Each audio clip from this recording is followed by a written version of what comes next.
And hello everybody, welcome back to the channel guys, I hope you're all well. Before we do get into today's video, as always, please do smash that like button and subscribe to the channel for daily Liverpool content. Okay, so yet another poor result in the Premier League, this time of course drawing 2-2 to West Ham United. And for those of you that were fairly optimistic after the Merseyside derby, or were still in hope that Liverpool could still win this title after the Merseyside derby, this has certainly put the final nail in the coffin. There is no way coming back from that, and our best position that we can finish this season is third in the Premier League. Of course, lost for words. I'm not really going to go through the game because it's the same crap every single time in terms of why we're losing and why we're drawing games and why we're not winning games. But ultimately, it's been an absolute capitulation since returning back from the international break. Ever since that FA Cup game against Manchester United, ever since going out of that game, we have looked the shadow of ourselves, genuinely. Coming back from that international break, fans were optimistic. They were like, look, we're out the FA Cup, but we've got a good chance now to go for the Europa League and the Premier League. But certainly, all of those matches, really, bar one or two, we've been an absolute disgrace, genuinely, and it's been a big capitulation, and I'm kind of gutted. But as I stated in a video recently, I kind of accepted the fact we weren't going to win the Premier League after that Crystal Palace game. Losing to Crystal Palace at Anfield in a title race with Manchester City is absolutely unforgivable. So I kind of made my bed with that, and the Merseyside derby didn't really surprise me, and yesterday didn't really surprise me. And genuinely, I think we're 3 points away from getting Champions League football. I think we'll, of course, get over the line.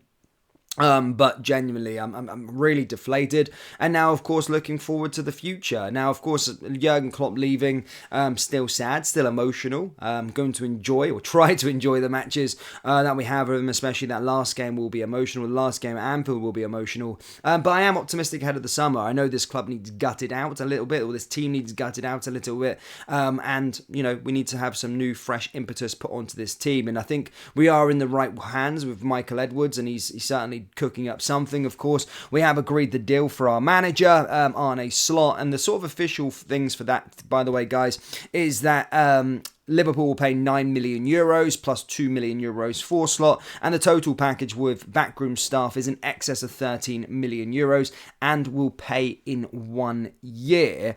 So we're starting to see what's happening on that side of things, where people are coming in. And that his backroom team is joining, which is very, very interesting indeed. But following that, guys, Fabrizio Romano's also talked about the summer and what to expect about the summer. This is what he said. He said Arne Slot is already receiving all of the information about the Liverpool players, the status of the squad, and what's going to be needed for the summer transfer window. He further on went on to say that Liverpool are going to look at centre-backs. It's going to be one of the priorities this summer, and Liverpool have already discussed about that in their initial talks with Arne Slot.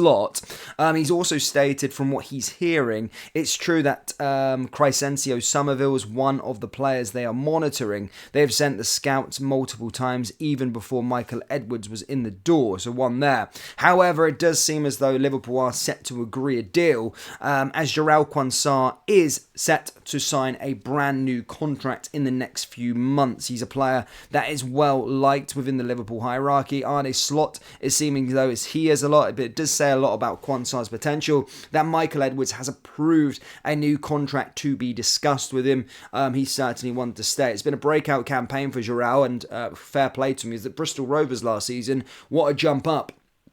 Premier League, he's come in difficult circumstances. He's played in big games, and this season is going to stand him in good stead going forward. But yeah, absolutely deserves some new improved terms. And as stated, Liverpool are set to agree a deal for him ahead of the summer. Fabrizio Romano also stated that a priority is Virgil van Dijk, Mo Salah, and Trent Alexander-Arnold. The consciousness at this moment in time is that Trent Alexander-Arnold will be definitely signing a new deal. Mo Salah is unknown at this moment in time. We did see the little spat on the touchline yesterday, which I'm not too sure. I don't take two sides. They're both Liverpool legends, of course, and we don't really know what's gone on there. But my goodness me, you can't do that to Jurgen Klopp in terms of sort of disrespect him. He kind of made him look like a tit almost. And yeah, you can't really be doing that to Jurgen Klopp. So I don't think any player is bigger than the club, and no player should have the final say of the manager. I don't really like those spats between them. But a lot of fans at this moment in time say that Mo Salah is one that's they would be willing to let go this summer. And then of course Virgil van Dijk. The understanding is that he will be staying, of course,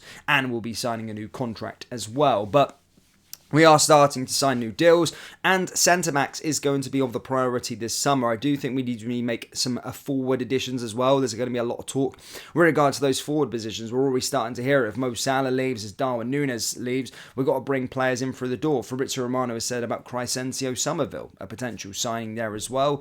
But I am excited for Michael Edwards' arrival in terms of what he does.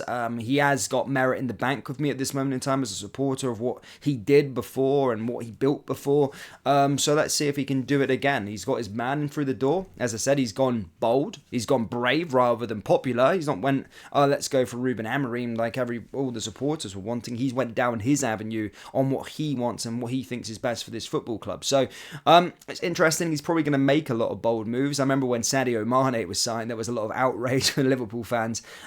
People saying that Mane was not good enough and all these things. And look what Mane went on to sort of achieve at this club. There's been a load of those signings under Michael Edwards. So it's going to be an interesting summer. But certainly needs to be a fairly busy one.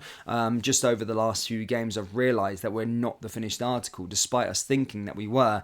Literally before that international break, I thought we were capable of winning the Premier League title. I thought we were capable of course, winning the Europa League. But what it showed me over the international break, there's still a lot of work to be done to this team. We still need to bring in some additions. There still needs to be conversations had to players that have been here for a long period of time. And I want to see some wholesale changes this summer. Genuinely, I do think we're all right in the midfield, but in our forward positions, that needs to change. Defensively, maybe bring in some new blood as well. But that looks like the direction that we're going at this moment in time. But that's kind of all I've already got for you guys today. I'm recording this before Arsenal and Tottenham, and I'm also recording this before Forest and Manchester City. Knowing our luck, guys, I bet you both of those teams lose today. or draw, or drop points, and we're not there to capitalise. But as I stated, guys, that title race was over for me all the way back when we lost at Anfield to Crystal Palace. That result for me was unforgivable, genuinely unforgivable when you're in a title race with Manchester City, even far as back as drawing to Manchester United. That Manchester United team, I'm super sad, guys, because it should have ended in a different way.